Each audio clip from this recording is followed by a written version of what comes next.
मेळघाटातील चिखलदऱ्यातून अत्यंत दुःखद आणि संतापजनक घटना समोर आली आहे। नागापूर येथील वसंतराव नाईक अनुदानित आदिवासी आश्रमशाळेतील पाण्याच्या टाकीचा भाग कोसळून 14 वर्षीय विद्यार्थिनीचा मृत्यू झाला असून 3 विद्यार्थिनी गंभीर जखमी झाल्या आहेत। ही दुर्घटना केवळ अपघात नसून एक मोठा हलगर्जीपणा आहे, असा आरोप आता उपस्थित होत आहे। पाहूया ही संपूर्ण बातमी। चिखलदऱ्यातील नागापूर येथील वसंतराव नाईक अनुदानित आदिवासी आश्रमशाळेतील पाण्याच्या टाकीचा अर्धा भाग मंगळवारी सकाळी अचानक कोसळलाय। त्यात 14 वर्षीय सुमर्ती सोमा जामुनकर या विद्यार्थिनीचा मलब्याखाली दबून मृत्यू झालाय। 3 विद्यार्थिनी राधिका जामुनकर, अनिशा सेलूकर आणि राणी धांडे गंभीर जखमी झाल्या असून त्यांच्यावर परतवाड्यातील खासगी रुग्णालयात उपचार सुरू आहेत। पाण्याच्या टाकीचे तुकडे पायावर पडल्यामुळे 2 विद्यार्थिनींच्या पायाला गंभीर दुखापत झाली असून एकीच्या पायाला खोल जखम झाली आहे। मृत विद्यार्थिनीचा मृतदेह रात्री अचलपूर उपजिल्हा रुग्णालयात शवविच्छेदनासाठी हलविण्यात आला आहे।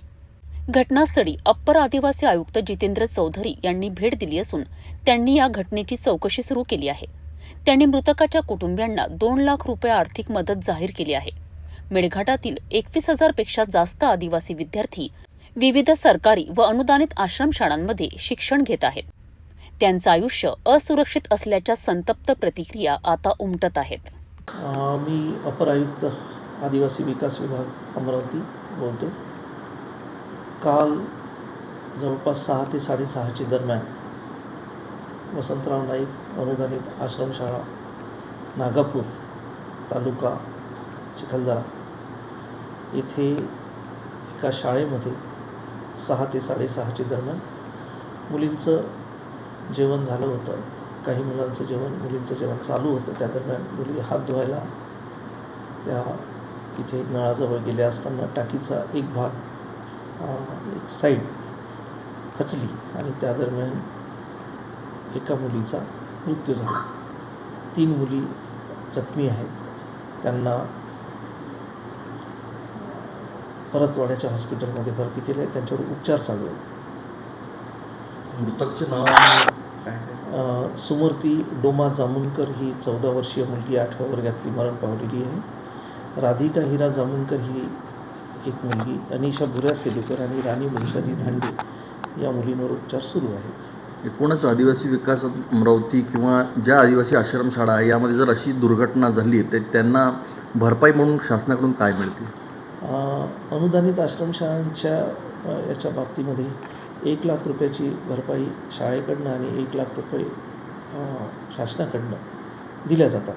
म्हणजे अशी एकूण 2 लाख रुपयांची भरपाई दिली जाते, ती तात्काळ दिल्या जाते। यामध्ये जसं प्राण गेले तरी त्याला असं काही मदत त्यांच्या फॅमिलीला, परिवाराला, इतर काही योजनांच्या माध्यमातून मदत करता आली किंवा तर ती पण एक आम्ही प्रयत्न करू त्याकरता। अजून आपल्या मेळघाटातील ज्या अनुदानित आश्रमशाळा आहे तिथे जी अव्यवस्था आहे त्यासाठी आपल्या काय सूचना राहील की भविष्यात अशा घटना घडू नये म्हणून? त्यामध्ये शाळांवर भेटी दरम्यान आम्ही बऱ्यापैकी जेव्हा शाळांची तपासणी करतो त्या दरम्यान सुद्धा सूचना दिलेल्या असतात। प्रकल्प कार्यालयामार्फत, अपर आयुक्त कार्यालयामार्फत शाळांना भेटी दिल्या जातात आणि त्या सूचना ज्या असतात त्या दिल्या जातात। कुठे असुविधा असेल तर त्याचं काही बदल करण्याकरिता सुद्धा आम्ही त्यांना सूचित करतो। अजून अनुदानित शाळा एकूण मेळघाटामध्ये किती अनुदानित शाळा आहेत? आदिवासी शाळा आश्रम किती आहेत संख्येतील?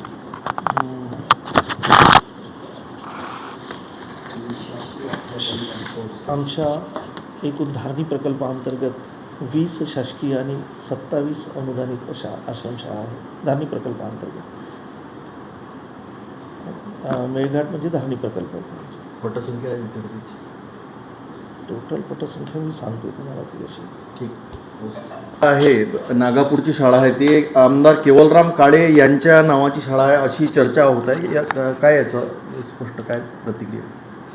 ही जी शाळा आहे ही माजी आमदार तुळशीरामजी काळे यांच्या काळापासून सुरू आहे। ती त्यांनी एस्टॅब्लिश केलेली आहे आणि त्यांच्या कुटुंबातील व्यक्ती ती शाळा चालवत आहेत। मेळघाटातील आदिवासी भागातील विद्यार्थ्यांकरिता चालवल्या जाणाऱ्या शाळांमध्ये सुरक्षा, देखभाल आणि मूलभूत सुविधा यांकडे पुरेसं लक्ष दिलं जातं का?